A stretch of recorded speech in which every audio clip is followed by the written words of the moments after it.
Nicholas, tell us about the license and spectrum as it exists today, how that's evolved in 3G and 4G, and then we'll talk a little bit about maybe the Google Fiber. But let's start with where the market is today in Sweden and Stockholm with respect to the LTE licenses, and where do we get started with 3G? Yeah. No, I think the Swedish government made a couple of very interesting decisions already when rolling out 3G. Us being quite a geographically spread country, they felt the government felt that we need to do something to make sure that we get population coverage of these new technologies. So instead of then doing an auction with 3G licenses, they did more of a beauty contest. So the operators or the networks basically promising most population coverage fastest would get a license. And that, together with the ability to actually share backbone up to 70%, made us, very, very quickly to reach a 99.8% 3G coverage. And well, in what year were the 3G licenses auctioned or granted? So the 3G licenses, that would be in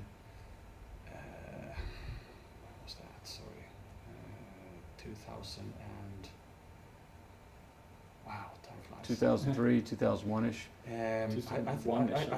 I would say, yeah. Okay. If it was 2000 or 2001. And who are the major players in that license development, and how did the main incumbent get left out? So the most interesting thing in that was, of course, that the incumbent Telia actually did not get a license. If they were maybe a bit too Swedish and humble in promising coverage, or if it was very, very tight competition for those. But what then happened was that their main competitor, Tele2, kind of offered them to share networks with them. So they then became an operator in the market as well. Mm-hmm. But it actually changed the Swedish landscape for operators very significantly. Mm-hmm.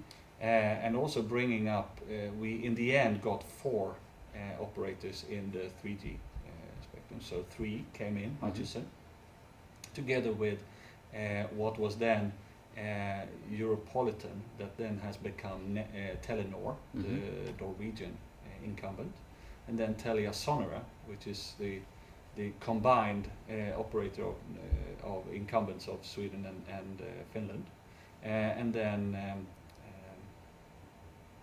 Tele2 was the challenger in the market. So and them also then going into LTE. Right. Very early. Telia was actually the operator worldwide to be first in launching commercially LTE in 2009, in October I think it was. Mm-hmm. And then they launched it in Stockholm, downtown, and in Oslo at the same time. Mm-hmm. And today we have, since 2 years back, we have 98% population coverage in Sweden. In LTE coverage, okay, with multiple carriers. Yes. Okay. And then I read that the city of Stockholm was very innovative with respect to the dark fiber and putting an infrastructure in place here for dark fiber. Can you talk about the Google Stockholm dark fiber initiative? I can talk about the city of Stockholm initiative. Okay. With regards to dark fiber, and that came out in the mid-90s actually, where the city decided that they wanted not to all the carriers to dig up the street of Stockholm. At that time, I would say that the business model of thing might not have evolved completely, but what this turned into was basically a dark fiber network covering every building, every house in the city of Stockholm, completely operated neutral, just the dark fiber, which meant that they would lease out this dark fiber network to anyone on equal terms, no matter if it's carrier or an enterprise customer or whatever. You could follow the business model of it on internet and see what it would cost you, and it would be on equal terms to anyone. So we did not have an incumbent. that were trying to get the competition away and trying to find new ways to kind of work against the regulations and just slowly moving into that. This was open to all on equal terms.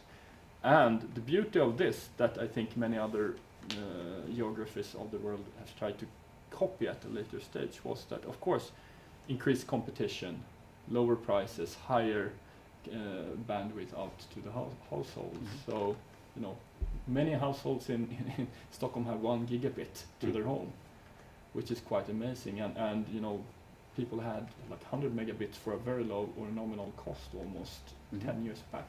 So, and I think that's quite unique. How is being one of the first cities in the world with LTE, how's that fostered or facilitated or enabled innovation? I'd love to get your perspectives on it. Just have a look at the young kids on the street or in school. You can see the classrooms being flipped and how healthcare is being flipped, because everything is now being connected in a very fast way. So I think when the infrastructure is in place, you can do new things, and that's what's happening right now. Torbjörn mentioned Spotify, and I think we have 4 different companies doing video streaming and doing that mobile very, very early. So I think we will see more kind of Spotifys coming out of here, but on even more media-heavy applications. And of course, for the industries, we have a really great movement now in IoT and M2M. And I think all of those things being enabled by the infrastructure of LTE, we I'm sure got kind of a little bit ahead of at least the rest of Europe in that respect.